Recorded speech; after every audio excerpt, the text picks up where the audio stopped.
Thank you everyone for being here today. Happy Thursday. This is our informational webinar for the statewide youth advocacy conference. We're always excited about this event, and this is going to be for the 2024 event. So this first webinar that we're doing is really just to give you all the information you need to know about the event, what to expect, what the expectations are going to be for both you and the youth that are participating. Of course, we will have a second webinar that's more about frequently asked questions, but this is just to give the overview of the event. So yeah, if you have any questions throughout or at the end, by all means, let us know. There's a lot of information, but we do this pretty much every year. So a lot of it's very consistent, usually not much changes.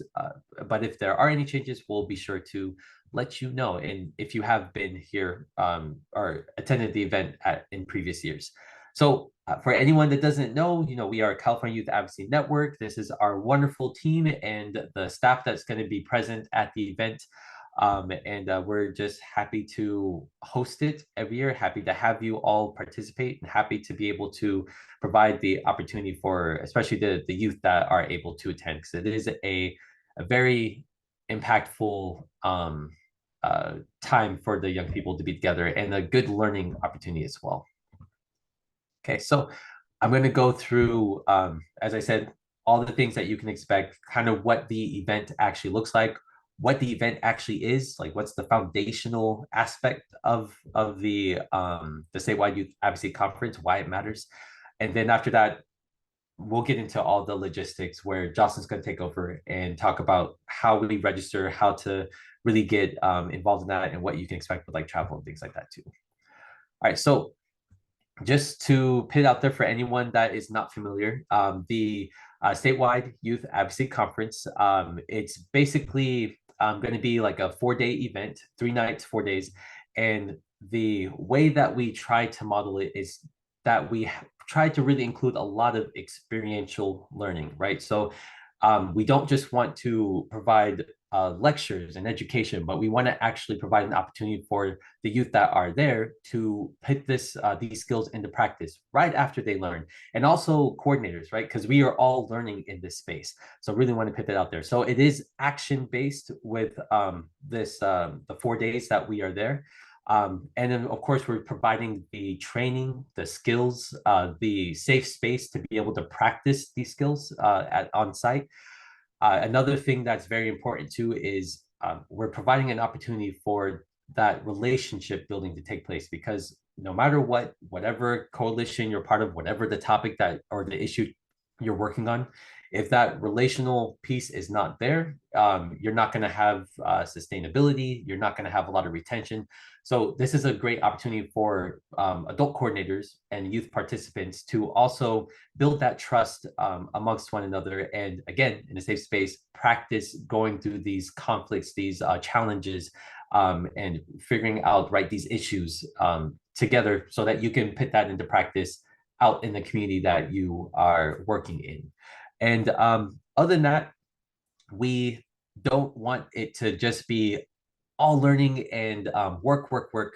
We also try to provide a lot of opportunity for you all to be able to have downtime, process the information, just have regular casual bonding time, whether it's the youth hanging out with their peers, meeting new people across the state of California, and also for, again, you to connect with the youth that you're appearing with as well.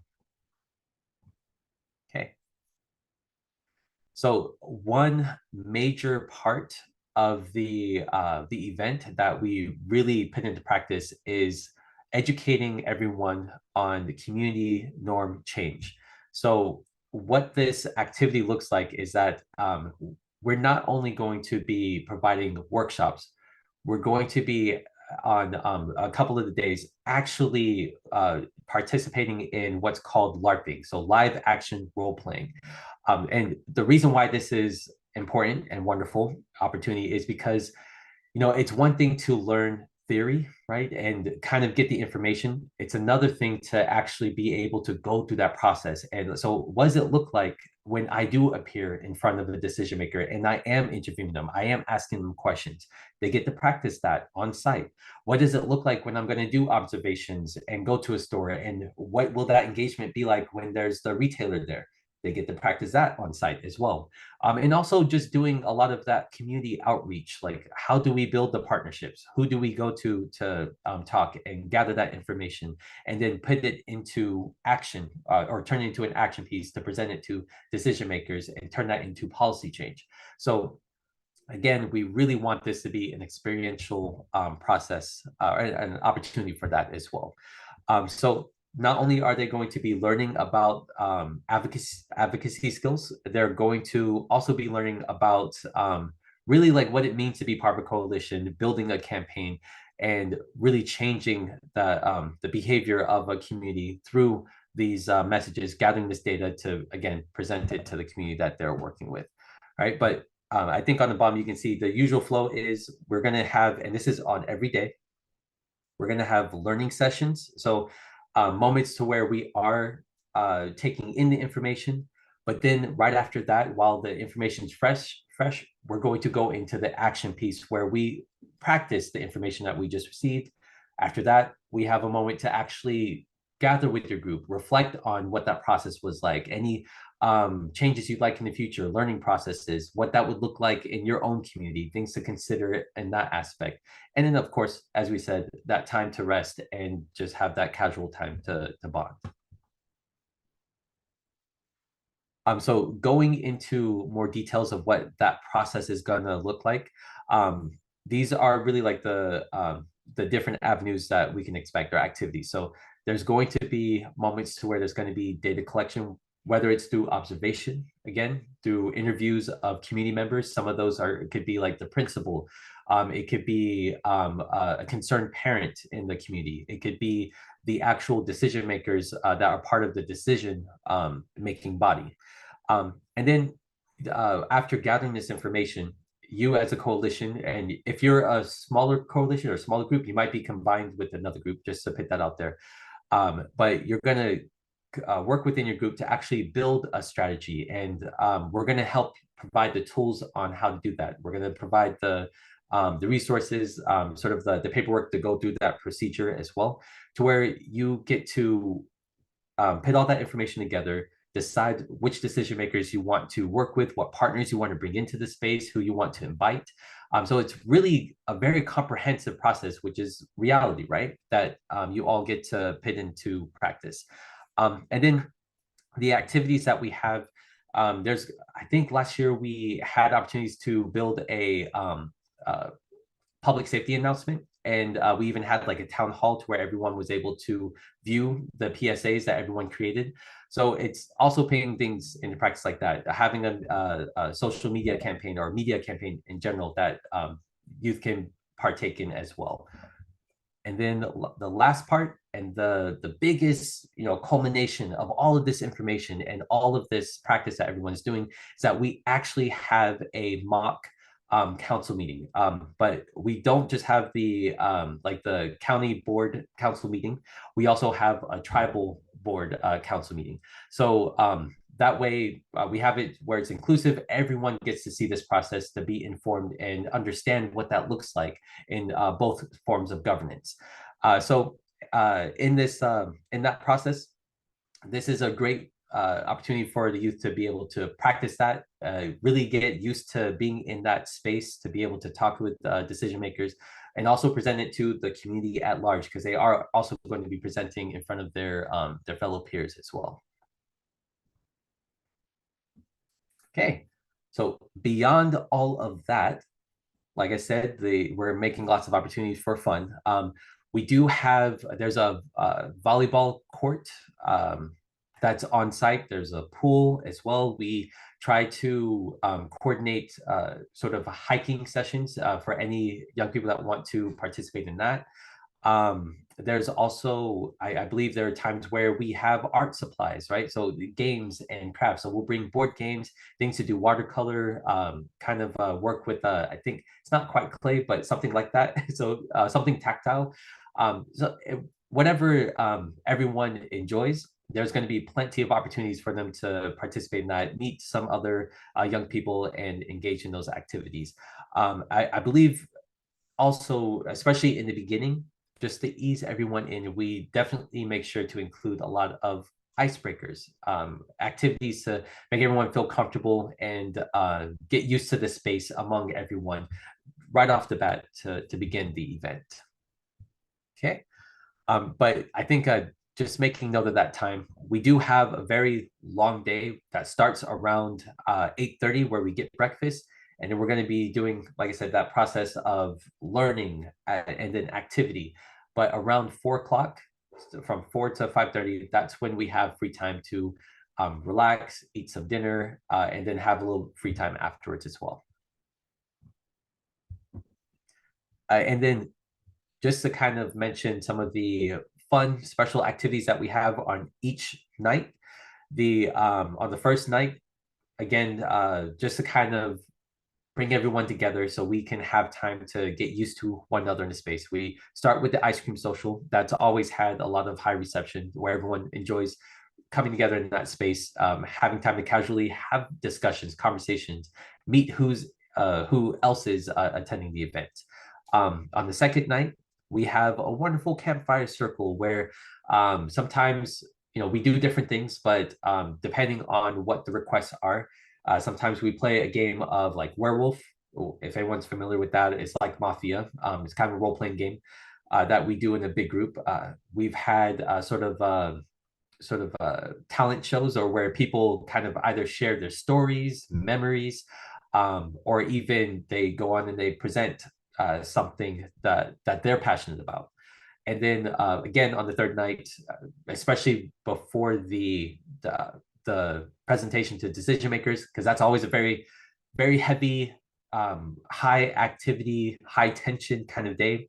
A good way to end that night, evening, is to where we come together to have a town hall. We also present those PSA videos. It's a good time to kind of connect and just kind of see what everyone's been up to and how everyone's being creative. And it's a little bit of a comedic relief as well as we're sort of laughing with one another as well in that process.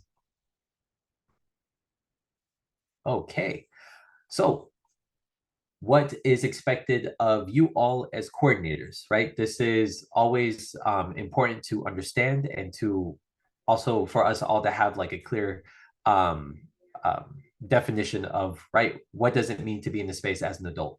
So the first one, and I'm going to really underline that word support, right? So we do need your support, and the youth that you're working with, they need your support. But when we say support, we don't want you to come into space and really do the activities for them. We want you to be there to offer your guidance, offer the information when they have the questions for you. But we really want the processes to be led by your youth participants. We want their creativity to really be present there. We want their ability to do that critical thinking because, right, this is the moment for them to practice that. Then we also, right, need your help just being chaperones and just facility logistics, helping to make sure that when we are saying that we want everyone to be at these meetings on time, when we have breakfast, getting, I guess, just getting ready for whatever event we're having when we're transitioning from one event to the next. We would love your support to make sure that everyone is, for the most part, trying to stay in line with the agenda so that we can all get to those moments where we have the free time and we can get through those lessons so everyone can have a very successful event. And last bit, of course, right, this is camp style. There's going to be lots of work to do and activities. And we also will need your support, especially helping out in the kitchen where we're serving food. The ice cream social, there could be some volunteers for that. There might be signups for a chaperone for the swimming time, just for safety. So we have help for the lifeguards as well. So just putting that out there. Those are the ways that we really want you to show up. And if you have any questions, if you're not sure where, I guess, that boundary is for like how much you should be helping your youth or stepping back, we are more than happy to have that discussion and work through that and talk through that process as well. Okay. I said a lot of stuff. Just checking in with everyone. Does anyone have any questions, any comments so far?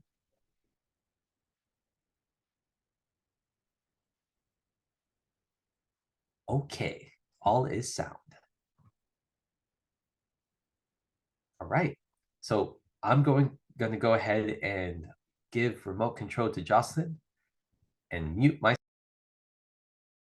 and she's going to take over from here.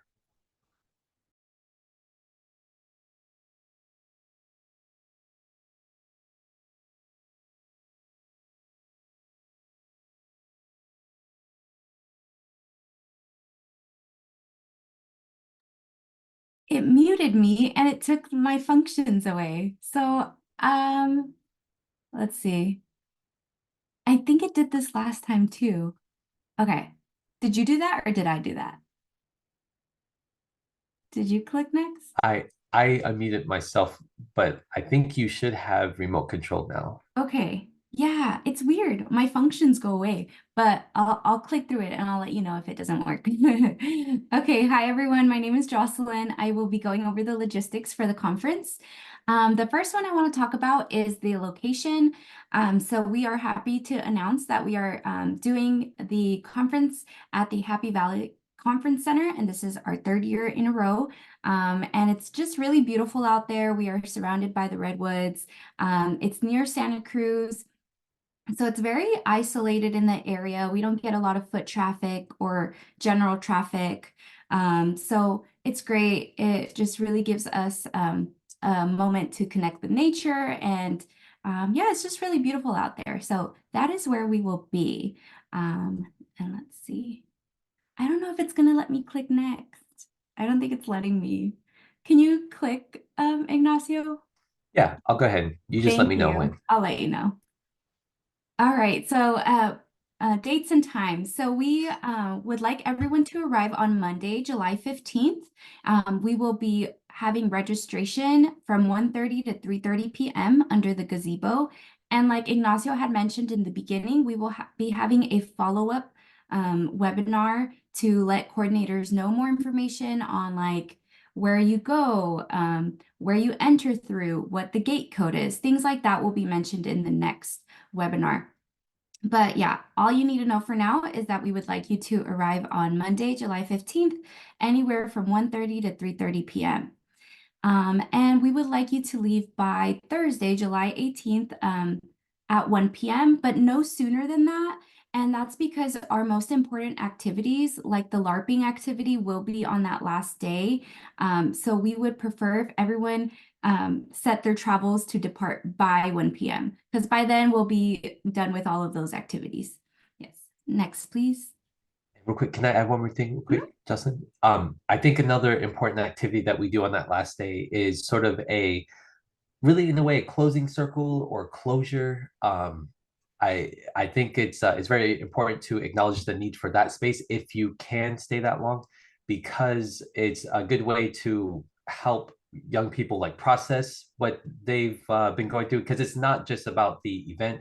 There is a lot of like emotions and relationship building and being in a space with high energy with other young people. So coming down from that, if it's really too sudden, the impact can really be sort of like harsh. So we do try to provide that process to transition out of the event emotionally as well. Alrighty, thank you for that, Ignacio. Okay, so getting to and from Santa Cruz. So for those of you who are flying in, you're going to want to fly into the San Jose Airport, and we will have a shuttle picking everyone up from the airport. This is at no cost to you. The shuttle usually arrives around 2 p.m. So you want to make sure if you're booking flights that you're ready to be at the shuttle or meet the shuttle at 2 p.m. So whether this is like flying in at noon, maybe flying in at 1. I know that's kind of cutting it close, but you want to give yourself enough time to get to the shuttle, which is at the same airport. And again, I will be sending more information out as the time approaches. And for those of you who will be taking the train or driving, same thing. The shuttle will be picking people up at the train station, specifically at the Diridon Amtrak station in San Jose. And then for those of you who are driving, you are more than welcome to. But we do ask that if you have any young people that are driving, that they be 18 or older. Otherwise, we do not allow anyone under 18 to drive themselves to the conference. Yes, next, please. Okay, so let's talk about some accommodations. The first one I'm going to talk about is the cabin. So everyone's going to stay in a cabin. All young people are going to stay with the coordinator of their same gender. If, say, perhaps you are bringing some young people that are not the same gender as the coordinators, they will be separated to go with another group that has same gender coordinators and peers. So they will always be with peers and coordinators of the same gender. And the nice thing about the cabins is that everyone has a bathroom in their cabin, so no need to be going out at midnight or somewhere to go find the restroom. You'll have it right next to you. So that's really nice. And meals will be served in the dining hall. And like Ignacio had mentioned, we do ask that all adult coordinators volunteer to serve at least 1 to 2 meals. And we will be providing various dietary options. Vegetarian, vegan, dairy-free, and gluten-free will be available.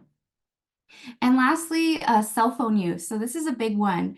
We will be sharing the Wi-Fi with coordinators, but we do ask that you not share the password with your young people.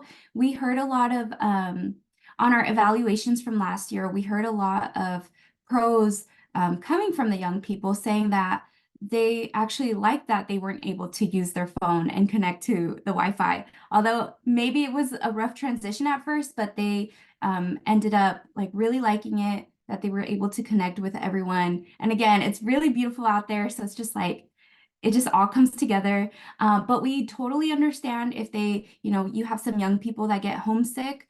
We are more than welcome, or we allow everyone to use our phones, our computers. The CYAN staff is more than happy to lend our stuff out. If they'd prefer, to ask their coordinator for their phone, you are more than welcome to, give them your phone to make a phone call. If neither of those works out or they prefer to use the office phone, that is also an option. And we will have an activity where they will be able to take pictures with their phone or a camera. So, but we ask that their phones stay in their cabins the other times that activity is not happening. But once that activity happens, they are more than welcome to bring out their phones and use it to take pictures. Yeah. Okay, next, please.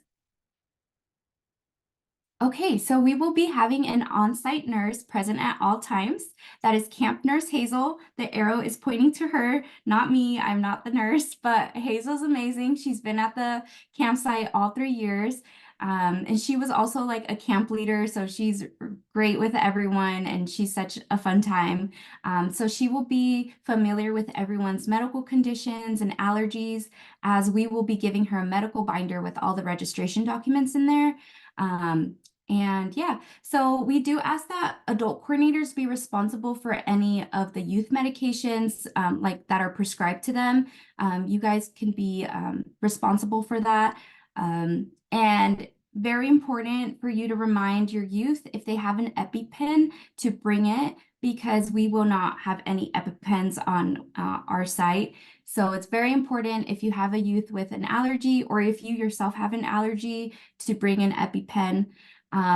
Hazel will be able to provide like general medical assistance and first aid, but other than that, we will require you to administer any like prescribed medications and yeah, things like that. But the nice thing is that the hospital is a 10-minute drive away from the conference center, and the fire station is only 1 mile away. So lots of safety protocols in place, and that's all I got to say about that. Yeah, next, please. Okay, so getting down to the registration steps. Okay, next, please. So step one. So I know I've recognized some names in here already that have already registered on SurveyMonkey, but if you haven't already, I had the link, but let me see if I still have it. Yes, I do. I will paste it here in the chat box. This is for you to register your coalition. So if you haven't already, you want to do this by June 7th. So that's less than a month away.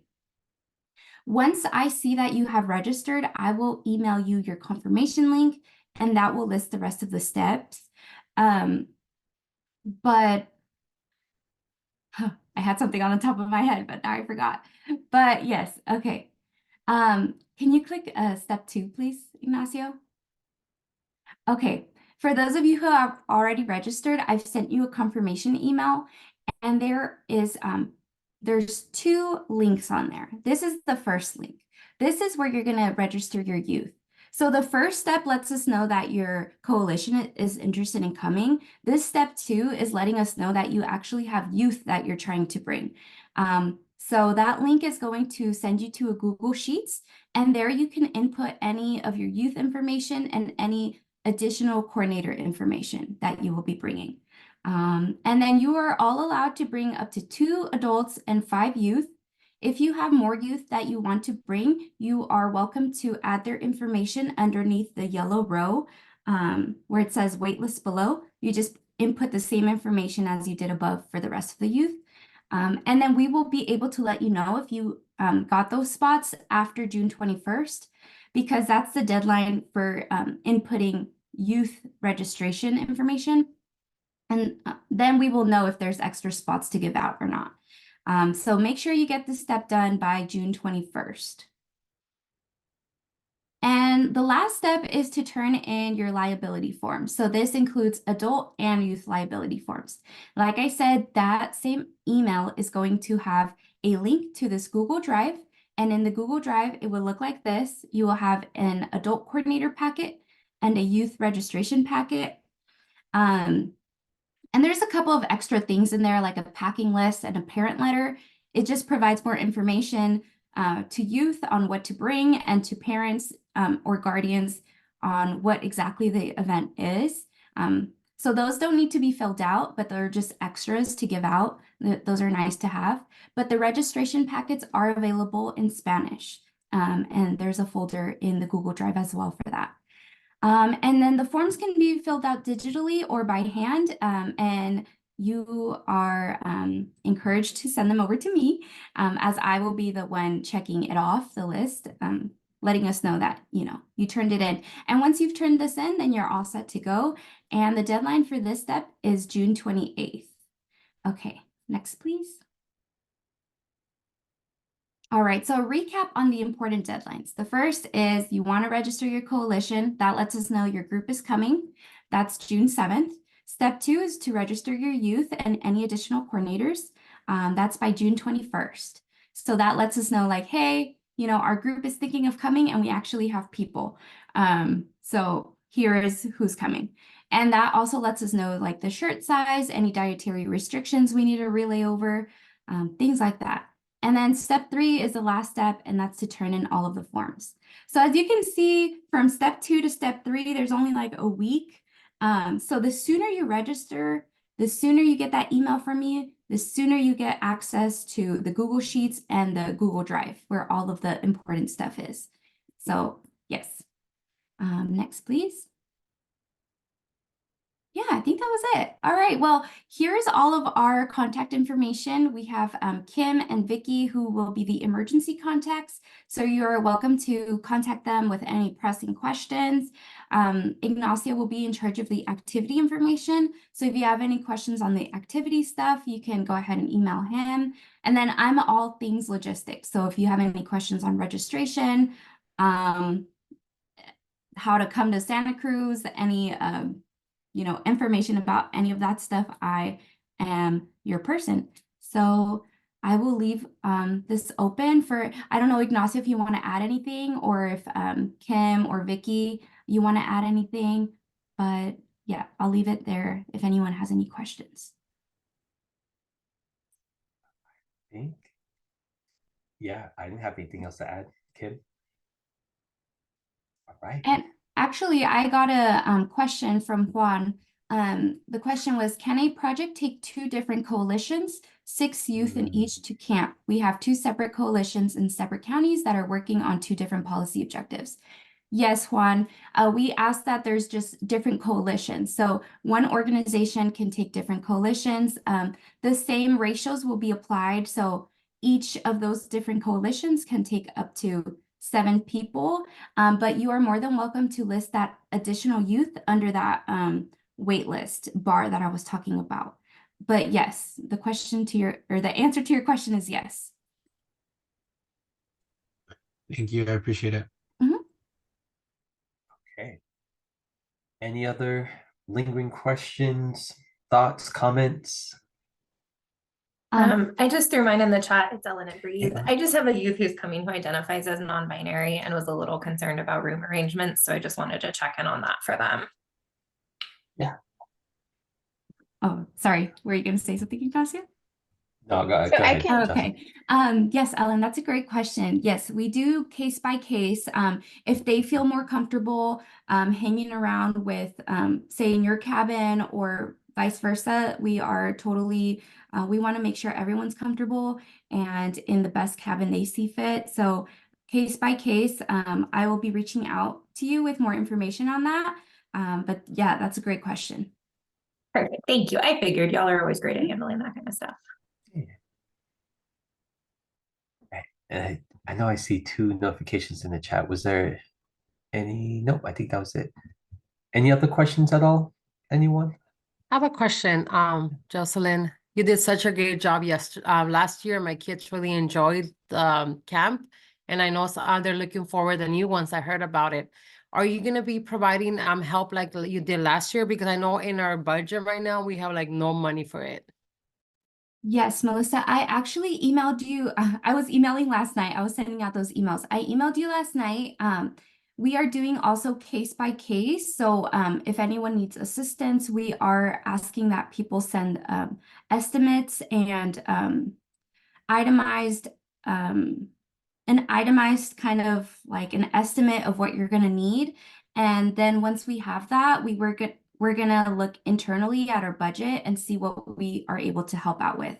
But yes, I emailed you information on that. So I believe it's like towards the bottom. And once you have that itemized list, you can go ahead and send it over to me, and then I'll talk with my team internally about it and let you know. Okay, perfect. I'll do that. Thank you. Can you hear me?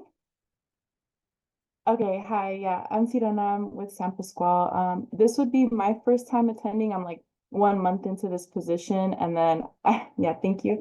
And I think this would be the coalition's first time attending this conference as well. So is there anything like information about our coalition or anything that we should prepare to bring with us to the conference, or would we just come like ourselves?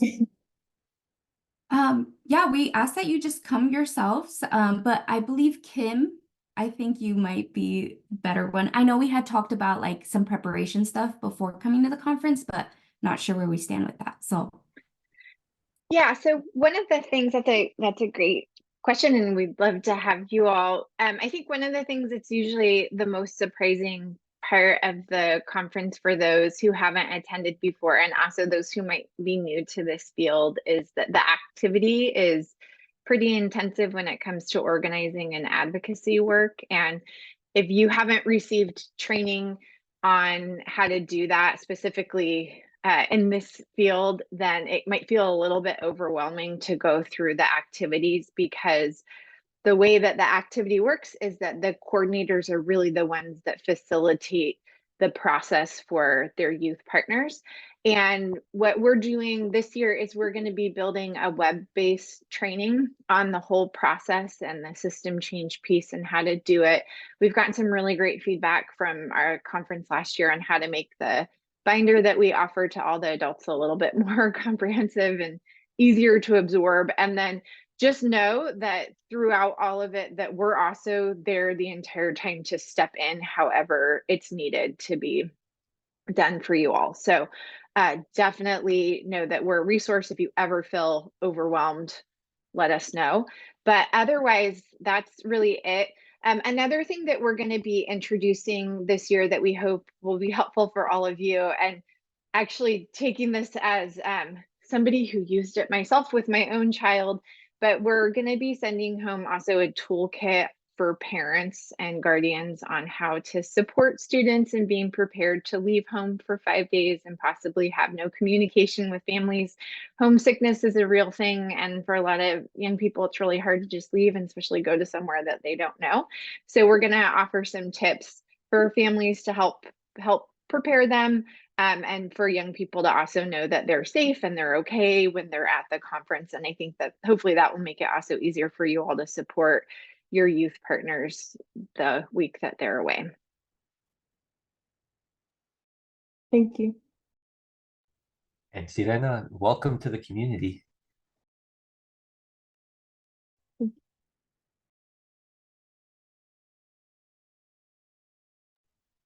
All right. I think that feels like that may be it. If there's anyone that has any other questions, feel free to stay on. We will be here to provide any support you all need. Other than that, in between the times, you can reach out to us. And we are looking forward to the event as always, and to, again, get to see all of your faces in person. And last thing, we will be, I'm able to email these slides to you all. I think we have all of your information, your emails for the Zoom registration. So I will send you these slides, and we will also be posting this webinar on our YouTube channel. And you can find it just by, California Youth Advocacy Network in the YouTube browser, and then we will pop up. And we will be posting this on there in case you ever want to look back to it or share it with your adult coordinators that weren't able to make it today. And Jocelyn, I can also drop the slides and the recording on the conference webpage on our website. So it will be in the next 30 minutes linked into the homepage there. So easy for you to get access to. Awesome. Thank you.